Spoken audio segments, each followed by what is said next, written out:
ყველა დიდი ცვლილება თავიდან ქაოსს გავს, როცა რაღაც ახალი იწყება, ხშირად ყველაფერი არეულია. ჯერ ვერ ხედავ საბოლოო სურათს, ვერ ხვდები როგორ დაალაგდება ყველაფერი. ზოგჯერ კი გეჩვენება, რომ საერთოდ არასწორი მიმართულებით მიდიხარ, მაგრამ ცვლილება სწორედ ასე იწყება. ჯერ ხმაურია, მერე გაურკვევლობა, მერე ბევრი პატარა ნაბიჯი და მხოლოდ ამის შემდეგ იწყებს ყველაფერი ფორმის მიღებას. ხშირად ჩვენ გვგონია, რომ თავიდანვე ყველაფერი ნათელი უნდა იყოს. გვინდა ზუსტად ვიცოდეთ, რა გამოვა, როდის გამოვა და როგორ გამოვა, მაგრამ ცხოვრება ასე არ მუშაობს. ზოგჯერ პირველი ნაბიჯი უნდა გადადგა, მაშინაც კი როცა მთელი გზა ჯერ კიდევ არ ჩანს.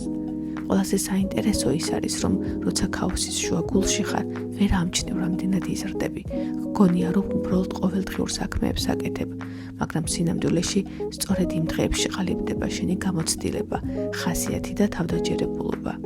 წარმატება მოდის იმ პატარა დღეებით, როცა მიუხედავად დაღლილობისა, გაურკვევლობისა და სირთულეებისა მაინც აგრძელებ მოძრაობას. და მერე ერთ დღეს, უკან რომ მოიხედავ, მიხვდები, რომ ის ქაოსი, რომელიც გაშინებდა სინამდვილეში ახალი ეტაპის დასაწყისი ყოფილა.